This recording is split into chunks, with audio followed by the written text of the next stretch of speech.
How was the first game day prep?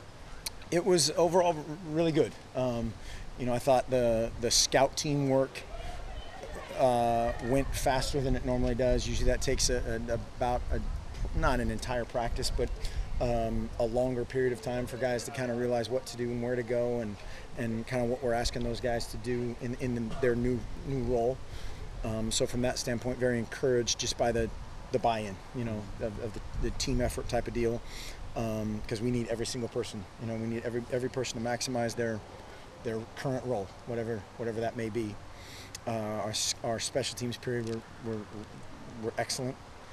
Had a lot of physicality and a lot of speed in those, and so going into the off day physically tomorrow, pleased with how they performed today. You were looking for young guys, just players in general, when you made decisions about whether they were going to be scout team, redshirt, and so on. You were expecting them to buy in, to embrace their role. Have they done that so far? So far, yeah, and I think that's tough. A lot of those guys, they're the best athlete, that they've ever been around, and they're not used to being anything other than the best. And so when you're not the first guy on the depth chart, that's an ego blow or something psychologically that we try to address, and then we just encourage those guys to just buy into their role, whatever that is. And I had all the guys on our team that have ever redshirted stand up today, and when you kind of see, okay, hey, Marcus Mariota redshirted, that means I'm not so bad, or some of these other guys that have redshirted, and the sooner that they realize I'm still a vital part of this team, the better. Some guys it takes a year, some guys it takes a year and a half, but we want it to take about 24 hours. Any of the players give any kind of reaction as to that, as to when they saw guys like Marcus, Derek stand up that were redshirts at one point? That hopefully they did. I mean, I just did that right at the end of practice, and just wanted to just reaffirm the role that those guys need to fill is, again, huge. It's not a defamation of their ability or anything. We need everybody, and we'll probably end up needing a couple of those guys maybe. So which ones are not going to redshirt for sure? Which true freshmen?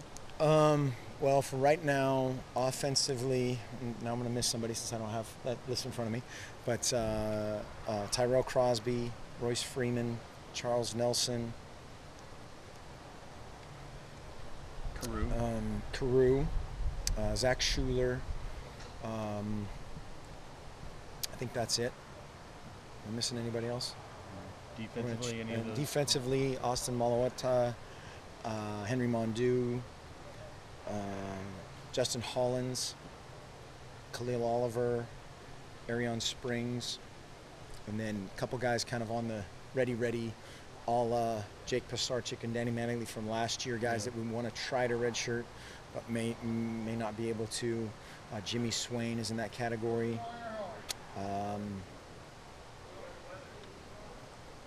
Trying to remember if there's anybody else I'm missing here. Eddie Hurd will redshirt. I don't know if I said him.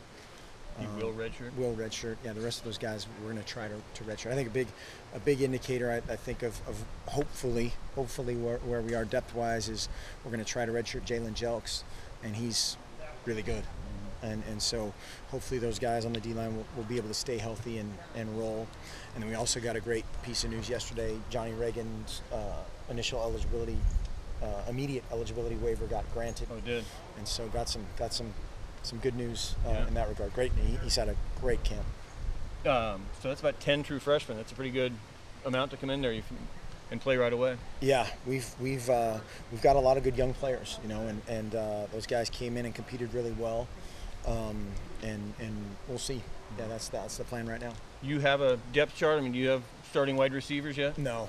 We'll have kind of an order of practice coming out here, probably tomorrow for you. But we're still competing. Almost, there's a couple guys obviously that we think are pretty good, but at a ton of positions we're still competing. Who's on that short list of wide receivers? Keenan Lowe, Charles Nelson, Dwayne Stanford, Darren Carrington, Chance Allen, Zach Schuler, Jonathan Lloyd. It's been a bunch of guys, kind of in and out there.